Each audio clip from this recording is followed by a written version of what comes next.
Ang pamilya ni Jose Rizal.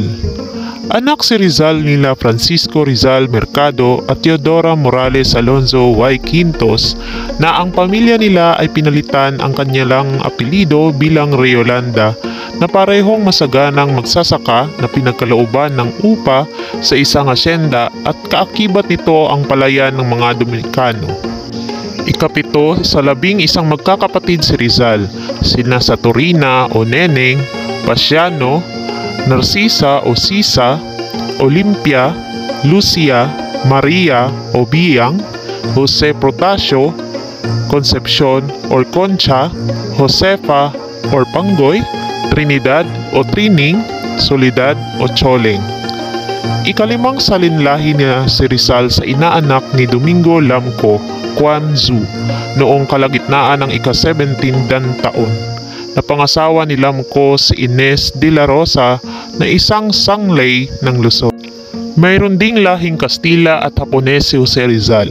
Ang kanyang lolo na ama ni Teodora ay kalahating Kastila at isang enhinyero na ang ngalan ay Lorenzo Alberto Alonzo. Ang kanyang lolo sa talampakan sa ina ay si Eugene Orsua na inaanak ng isang Hapones. Ang ina ni Rizal ay siyang kanyang unang guro at nagturo sa kanya ng abakada noong siya ay 3 taon pa lamang. Noong siya naman ay tumungtong ng 9 na taon, ay pinadala siya sa Binyan, Laguna upang mag-aral sa ilalim ng pamamatnubay ni Justiano Aquino Cruz. Ilang buwan nang nakalipas, pinayuhan niya ang mga magulang ni Rizal na pag-aralin siya sa Maynila.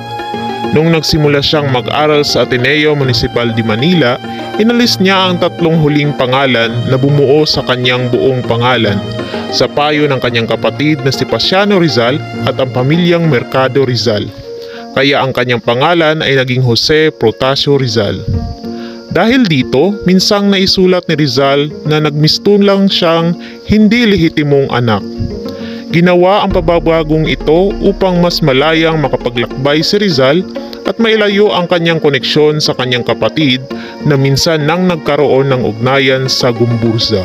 Mula pagkabata ay nakakarinig na si Jose at Pasiano ng mga hindi pa naririnig na mga kaisipang politikal ukol sa kalayaan at karapatang pangtao na ikinagagalit ng pamahalaan.